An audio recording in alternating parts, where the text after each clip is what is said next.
Assalamualaikum warahmatullahi wabarakatuh. Sebelumnya, perkenalkan nama saya Fitria Salsabella dengan NIM 3411181049. Di sini saya akan menjelaskan tentang sejarah artificial intelligence. Dan yang pertama ada definisi AI, yaitu sebagian kalangan menerjemahkan artificial intelligence atau kecerdasan buatan, kecerdasan artificial intelligentsia artificial atau intelijensia buatan. Definisi AI terbagi menjadi 4 kelompok. Yang pertama ada thinking humanly, yaitu berpikir secara manusiawi, upaya baru yang menarik untuk membuat para komputasi berpikir mesin dengan pikiran. In the full dan literal sense, otomatisasi kegiatan yang kita asosiasikan dengan pemikiran manusia, kegiatan seperti pengambilan keputusan, pemecahan masalah, dan pembelajaran. Yang kedua ada acting humanly, bertindak secara manusiawi, seni membuat mesin yang menjalankan fungsi-fungsi yang membutuhkan kecerdasan ketika dilakukan oleh orang-orang. Studi tentang bagaimana membuat pekerjaan komputer di mana pada saat ini orang-orang menjadi lebih baik.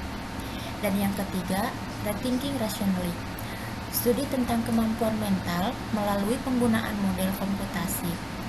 Studi tentang kemampuan yang memungkinkan untuk melihat, beralasan, dan bertindak. Kemudian yang keempat, ada acting rationally. Kecerdasan komputasi adalah studi tentang desain agen cerdas.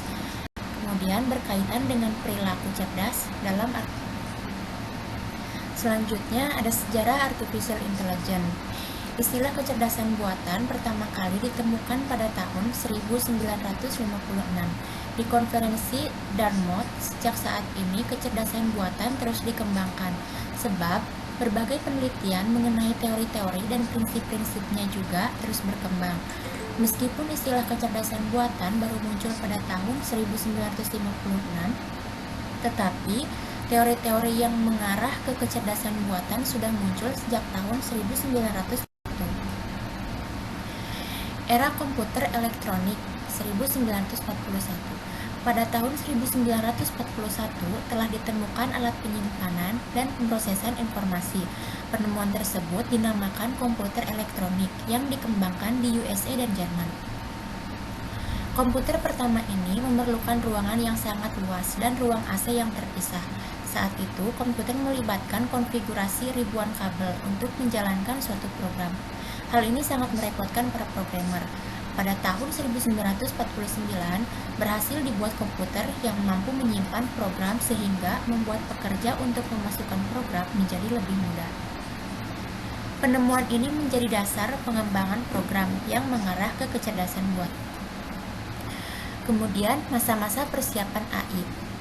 Pada tahun 1943, Warren McCulloch dan Walter Pitt mengemukakan 3 hal: pengetahuan fisiologi dasar dan fungsi sel saraf dalam otak, analisis formal tentang logika proposisi, dan teori komposisi Turing.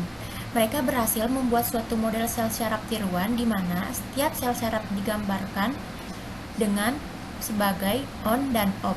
Mereka menunjukkan bahwa setiap fungsi dapat dihitung dengan suatu jaringan sel saraf dan bahwa semua hubungan logis dapat diimplementasikan dengan struktur jaringan yang sederhana. Kemudian, pada tahun 1950, Norbert Wiener membuat penelitian mengenai prinsip-prinsip teori feedback. Contoh yang terkenal adalah termostat. Penemuan ini juga merupakan awal dari perkembangan AI. Pada tahun 1956, John McCarthy meyakinkan Minsky, Claude Shannon, dan Nathaniel Rochester untuk membantunya melakukan penelitian dalam bidang otomata, jaringan syaraf, dan pembelajaran intelijen. Kemudian awal pengembangan AI. Pada tahun 1958, McCarthy di MIT AI Lab Memo nomor 1 mendefinisikan bahwa pemrograman tingkat tinggi yaitu LISP yang sekarang mendominasi pembuatan program-program kecerdasan buatan. Kemudian, McCarthy membuat program yang dinamakan program Swift Common Sense. Di dalam program tersebut dibuat rancangan untuk menggunakan pengetahuan dalam mencari solusi. Dan pada tahun 1959, Nathaniel Rochester dari IBM dan mahasiswa-mahasiswanya mengeluarkan program kecerdasan buatan, yaitu Geometry Theorem Proper. Program ini dapat mengeluarkan suatu teorema menggunakan aksioma yang ada.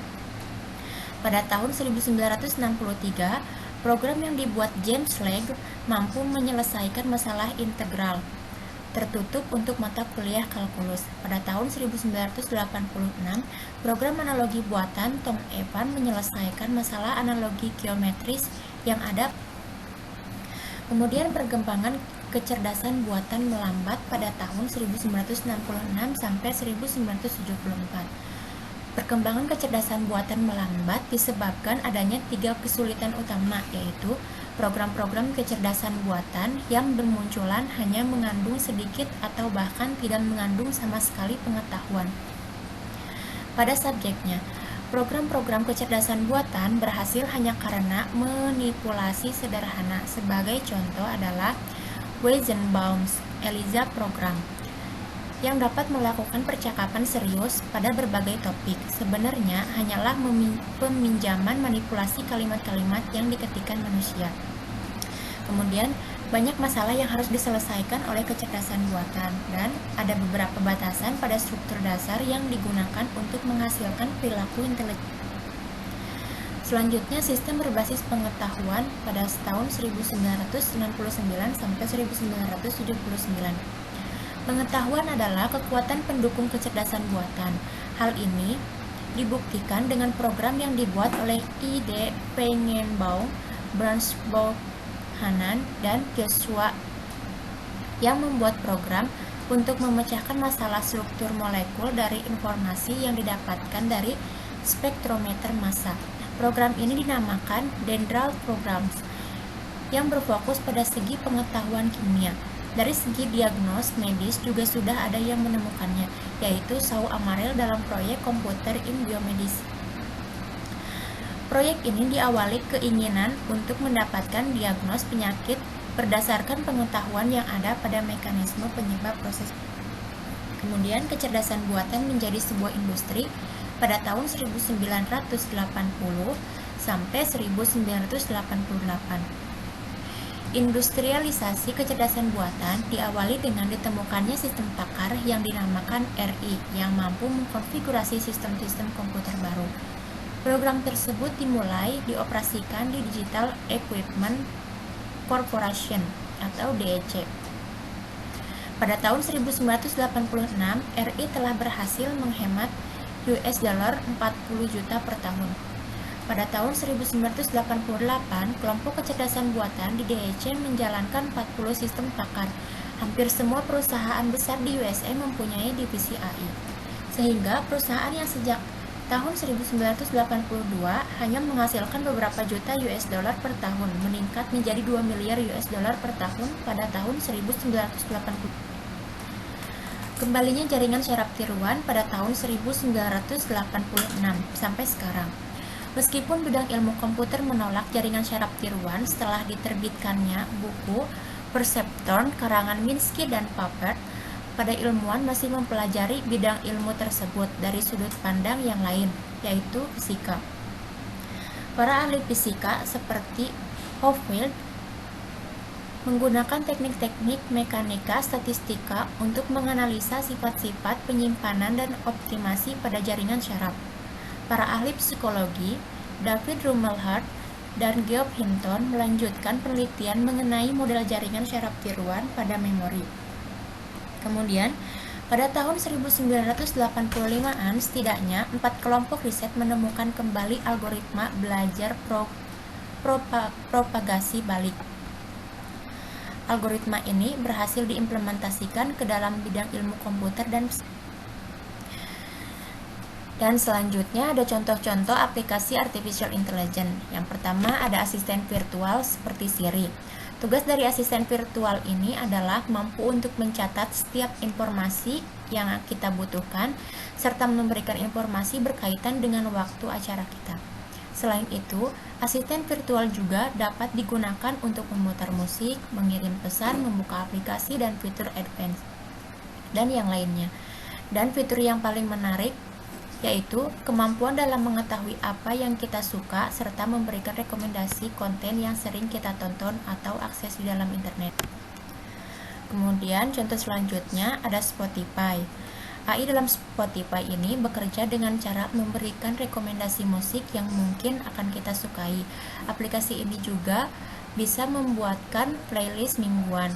Tidak hanya memprediksi genre apa yang kita sukai, Spotify juga bisa memberikan rekomendasi musik yang belum pernah kita eksplor sebelumnya. Kemudian, contoh aplikasi yang lainnya ada Google dan juga Netflix. Netflix yaitu layanan paling populer di Netflix adalah content on demand yang mampu memprediksi film dan serial yang mungkin akan disukai oleh setiap penggunanya. Netflix memiliki teknologi yang bisa memprediksi selera kita berdasarkan apa yang kita tonton dan kita sukai. Kemudian ada Amazon. Amazon yaitu situs e-commerce ini bisa membaca produk apa yang sering kita cari. Mereka akan menampilkan produk-produk yang serupa. Algoritma ini semakin berkembang dan menjadi lebih akurat. Dan kesimpulannya yaitu para ilmuwan memiliki dua cara pandang yang berbeda tentang AI. Yang pertama, memandang AI sebagai bidang ilmu yang hanya fokus pada proses berpikir. Sedangkan yang kedua, memandang AI sebagai bidang ilmu yang hanya fokus pada tingkah laku. Cara pandang kedua melihat AI secara lebih luas karena suatu tingkah laku pastilah didahului dengan proses berpikir. Definisi AI yang paling tepat untuk saat ini yaitu acting rationally dengan pendekatan rational agent. Hal ini berdasarkan pemikiran bahwa komputer bisa melakukan penalaran secara logis dan juga bisa melakukan aksi secara rasional berdasarkan hasil penalaran tersebut. Sekian penjelasan dari saya. Mohon maaf bila banyak kata yang salah. Wassalamualaikum warahmatullahi wabarakatuh.